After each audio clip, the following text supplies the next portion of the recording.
Chers frères et sœurs, nous sommes toujours en train de commenter le hadith authentique dans lequel le prophète sallallahu alayhi wa sallam nous a dit il n'y a pas un musulman qui, lorsque vient l'heure d'une prière prescrite, parfait ses ablutions, parfait son recours et parfait son recueillement, son khushu', sans que cela ne soit une expiation de ses péchés antérieurs, à condition qu'aucun péché majeur n'ait été commis, et cela est valable tout le temps. Nous avons parlé des premières conditions, le fait de prier à l'heure, nous avons parlé le fait de parfaire al-wudu, le fait de parfaire al-ruku' wa al-sujud wa al-qiyam, et de ponctuer la prière avec l'itmi'nan, avec cette sérénité avec laquelle on accomplit la prière. Ensuite, le prophète sallallahu alayhi wa sallam, il parle de parfaire al-khushu'. Le khushu', ce qu'on peut traduire naturellement par le recueillement. Mais le terme le khushu', c'est un terme qui est beaucoup plus profond que cela et qui est polysémique. Au niveau de la littérature, on dit que le khushu' c'est la soumission. Le khushu' c'est la soumission. C'est la tranquillité, c'est la quiétude, c'est l'avilissement, c'est l'humilité. Tous ces mots-là regroupent le sens, ou bien désignent le sens, ou bien laissent différents sens de ce qu'est al-khushu'. Et le khushu' peut concerner le corps, comme il peut concerner la vue, comme il peut concerner la voix. Ainsi, Allah Azza wa Jalla, il parle des gens de l'enfer. Et il dit à propos de leur corps, khashi'atan aw tarahum yu'raduna 'alayha, yani 'ala an-nar, khashi'ina min adh-dhul.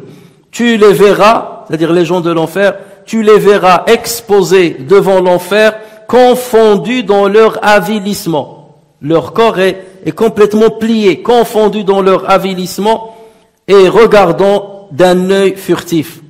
Allah Azza wa Jalla parle aussi de l'état de leur voix. Et il dit, et les voix baisseront devant le tout miséricordieux, tu n'entendras alors qu'un chuchotement. Devant Allah Azza wa Jalla, les voix baissent. Donc les voix takhsha', ça veut dire elles baissent. Et ensuite, en parlant des regards, Allah Azza wa Jalla dit, leurs regards seront abaissés et l'avilissement les couvrira. Il sera abaissé, ça s'appelle le khushu'. Khushu' al-ayn, khushu' al-basar. Mais au niveau religieux, le khushu', il a plusieurs sens. Chaque savant a essayé de donner une définition particulière, et cela dépend dans quelle thématique on aborde ce sujet-là. Dans quel endroit, à quel moment et pour quel événement on cite le terme de al-khushu'. Ainsi, certains ont dit al-khushu', c'est le fait que le cœur accepte la vérité et s'y soumette, même si sa passion l'oriente vers un autre chemin. Donc le fait de se soumettre à la vérité, à l'ordre d'Allah Azza wa Jalla, ça s'appelle al-khushu'. D'autres disent al-khushu', c'est le fait que le cœur se mette en place devant Allah tabaraka wa ta'ala avec humilité et avec avilissement. Et l'imam Ibn al-Qayyim rahimahullah dit, la vérité c'est que le khushu' regroupe plusieurs sens. Il regroupe plusieurs sentiments. Le sentiment de glorification, tu glorifies Allah tabaraka wa ta'ala, le sentiment d'amour qu'on porte à l'endroit d'Allah tabaraka wa ta'ala, le sentiment d'humilité, d'avilissement devant Allah azza wa jal. Tout ceci sont des termes qui qualifient l'essence du mot al-khushu'. Mais le lien commun entre toutes ces définitions, c'est que le khushu' c'est un sentiment. C'est un sentiment qui a un rapport avec le cœur. Et autrement dit, on ne peut pas simuler le khushu', on ne peut pas le simuler. Le khushu' c'est un résultat d'un cœur qui est pieux, le résultat d'un cœur qui aime Dieu, le résultat d'un cœur qui glorifie Allah Azza wa Jal. Ensuite, justement, cette glorification, ce sentiment, va justement pousser le musulman, et en l'occurrence celui qui prie, à manifester une certaine quiétude au moment où il accomplit la prière. C'est pour cela que tu ne le vois pas lever le regard dans le ciel ou regarder ce qui passe à sa droite et à sa gauche. C'est pour cela que tu ne le vois pas pendant la prière en train de jouer avec sa barbe, en train de jouer avec ses vêtements, ou en train de penser à autre chose que la prière, si ce n'est la prière. Allah Azza wa Jal dans Surat al-Mu'minun a débuté par les caractéristiques qui sont nécessaires pour que le croyant hérite du paradis. Ainsi dit-il, قَدْ أَفْلَحَ الْمُؤْمِنُونَ, certes ils sont gagnants les croyants, الَّذِينَ هُمْ فِي صَلَاتِهِمْ خَاشِعُونَ, ceux qui se recueillent pendant leur prière. Et il n'a pas dit ceux qui prient. Autrement dit, la prière toute seule n'est pas censée sauver le musulman et lui donner l'héritage du paradis. Il faut qu'elle soit ponctuée et accompagnée par un khushu'. Et c'est sur ce khushu'-là que le musulman doit travailler. Certes, on peut travailler sur l'apparence. Je me tiens tout droit, je me tiens vers le qibla, je regarde toujours à l'endroit où je vais me prosterner. Pendant tahiyyat, je regarde mon index, je suis concentré. Tout ceci, c'est quelque chose qui a un rapport avec l'apparence. Mais ce qu'il faut rechercher, c'est que le cœur soit recueilli. Et c'est cet exercice-là qui est nécessaire à accomplir. Et à force qu'on le répète aujourd'hui et à chaque moment, notre prière prendra du sens. Et notre prière sera largement récompensée. Parce que le prophète sallallahu alayhi wa sallam nous dit dans un hadith rapporté par Abu Daoud, par Nasa'i ainsi que par Ibn Hibban, il dit, le serviteur prie, il prie la prière, mais il ne lui sera écrit de cette prière que le 1/4, que le 1/5, que le 1/6, jusqu'à ce qu'il a dit que le 1/10. Autrement dit, certes ta prière peut-être elle est valide, parce qu'elle a respecté les conditions sine qua non pour la validité de la prière, mais tant que tu n'es pas concentré dans ta prière, tant que tu n'es pas recueilli dans ta prière avec le cœur et âme, dans ce cas, Allah Azza wa Jalla ne va écrire, ne va te donner en récompense que le 1/4 de ce que tu méritais normalement si tu l'as bien accompli. Ou que le 1/5, ou voire même le 1/10. Et parfois, on n'a absolument rien parce que on n'a même pas respecté les conditions de la validité de la prière. Et parmi nos prédécesseurs, il y a un qui a dit, لَيْسَ لِأَحَدِكُمْ مِنْ صَلَاتِهِ إِلَّا مَا عَقَلَ مِنْهَا. Il n'est écrit à l'un de vous de sa prière que ce qu'il a fait en étant concentré. C'est cela qui sera écrit. C'est sur cela qui sera récompensé. Et lorsque, si nous établissons un examen par rapport à nos prières, on va voir que la majorité de nos prières, on est inconscient. Pendant la majorité de nos prières, on est inconscient. On a la tête qui est ailleurs, le corps qui est ailleurs. On se rappelle de nos soucis mondains et on oublie qu'on est devant Allah tabaraka wa ta'ala. On oublie qu'on est dans une situation qui est exceptionnelle, dans un bienfait énorme. Qu'Allah Azza wa Jal t'ait rendu musulman. Qu'Allah Azza wa Jal t'ait guidé pour que tu sois parmi ceux qui prient. Qu'Allah Azza wa Jal t'ait donné la santé et la conscience pour que tu te dresses devant lui à un moment et accomplir la prière. Ça, c'est une chance inouïe que beaucoup de personnes ne possèdent pas. Et on ne déguste pas la prière, malheureusement. On l'accomplit comme si on était en train de se débarrasser d'une charge. Je me débarrasse d'une charge. Voilà. Et ce n'est pas ça. Ce n'est pas pour cela qu'Allah Azza wa Jal a prescrit la prière. Chers frères et sœurs, pour parvenir à l'khushu', il faut engager un exercice qui demande de l'effort. Et il faut arriver à réaliser certaines conditions afin que notre prière prenne un sens et qu'elle respecte ce pourquoi Allah Azza wa Jalla prescrit. La première chose, c'est qu'il faut bien se préparer pour la prière. On a parlé déjà de l'wudu, de parfaire l'wudu. Et l'wudu, c'est une manière de se préparer par la prière. Le fait de venir à la mosquée plutôt que de prier ailleurs, c'est une préparation pour la prière. Ton cœur et ton esprit se préparent pour la prière. Tu consacres une partie de ta vie pour cette prière. Tu lui donnes de l'importance. Alors que lorsque tu es chez toi en train de jouer, de rigoler avec tes copains, de regarder un film, Là, l'heure de prière arrive, tu poses la télécommande, tu te lèves, tu pries, tu reviens à la télécommande. Comment veux-tu manifester du recueillement dans cette prière? Tu n'as pas donné de l'importance à cette prière, à la base. En revanche, celui qui prend du temps pour venir à la mosquée, accomplir une prière de salutation de la mosquée, entendre l'adhan, faire du dua entre l'adhan ou l'iqama, s'installer avec tout le monde dans la même rangée, tout cela ce sont des préparatifs pour que la prière prenne son sens. Et là, forcément, il ne peut que se concentrer, parce qu'il n'est pas détourné par autre chose, il n'est pas pressé par autre chose. Et celui qui ne vient à la mosquée que le jour du vendredi, je ne vois pas comment il peut bénéficier des résultats et des fruits de ses prières. Au moins, si tu viens une fois, 2 fois par jour, là au moins, tu peux espérer avoir une récompense auprès d'Allah Azza wa Jal à travers ta prière. La deuxième chose, c'est de lire les versets coraniques verset par verset et d'une manière lente et pas avec rapidité. Et c'est comme ça que le prophète sallallahu alayhi wa sallam faisait.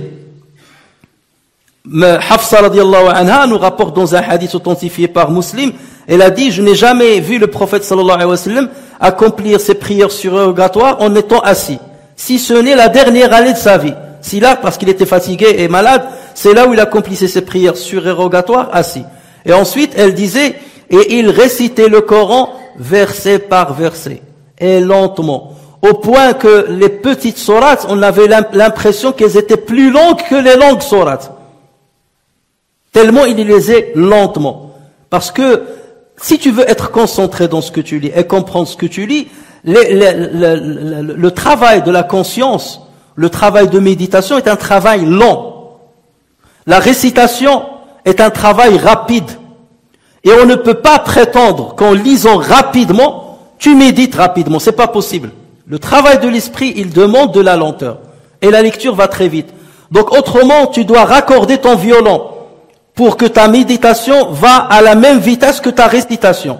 Et c'est pour cela qu'il faut freiner ta récitation, si tu veux que ta méditation suit. La méditation, c'est comme un personnage qui est très vieux. Et la récitation, c'est comme un jeune.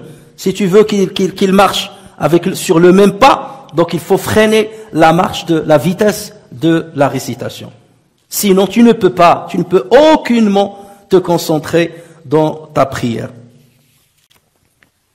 Troisième chose, c'est qu'il faut méditer sur les différents sens de Surat al-Fatiha. On a déjà réservé ou bien consacré plusieurs prêches du vendredi sur quelques commentaires sur Surat al-Fatiha. Et Surat al-Fatiha regorge de sens, regorge de moralité et de leçons. Et ce n'est pas pour rien qu'Allah Azza wa Jalla l'a rendu obligatoire dans toutes les prières. Le prophète sallallahu alayhi wa sallam nous dit dans un hadith authentique que Allah Azza wa Jalla dit, j'ai divisé la prière entre moi et mon serviteur en 2 parties. Et ici la prière c'est la sourate al-Fatiha. Je l'ai divisée en 2 parties. Une partie pour moi et une partie pour mon serviteur. Lorsque mon serviteur dit Alhamdulillah Rabbil Alamin, je réponds, je dis aux anges, mon serviteur m'a loué. Lorsqu'il dit Ar-Rahmani Ar-Rahim, je dis mon serviteur m'a glorifié. Lorsqu'il dit Maliki Yawmiddin, je dis mon serviteur m'a honoré. Donc tu es dans un dialogue avec Allah Azza wa Jal. Il faut le ressentir lorsque tu récites cette prière. Et à chaque fois que tu cites un verset, tu attends la réponse d'Allah Azza wa Jal. J'ai dit Alhamdulillah Rabbil Alamin, Dieu est en train de dire à ses anges, mon serviteur. Mais si tu dis Alhamdulillah Rabbil Alamin, Rahman Rahim Maliki Yawmiddin, et tu absorbes les lettres, comment veux-tu avoir le sentiment que tu parles à Allah Azza wa Jal et que Allah Azza wa Jal te parle? C'est impossible. Et lorsque mon serviteur dit Iyaka na'budu wa iyaka nasta'in, je dis ceci entre moi et mon serviteur. Parce qu'il a dit Iyaka na'budu, c'est toi que nous adorons, donc il a reconnu ma divinité. Wa iyaka nasta'in, je sollicite ton aide.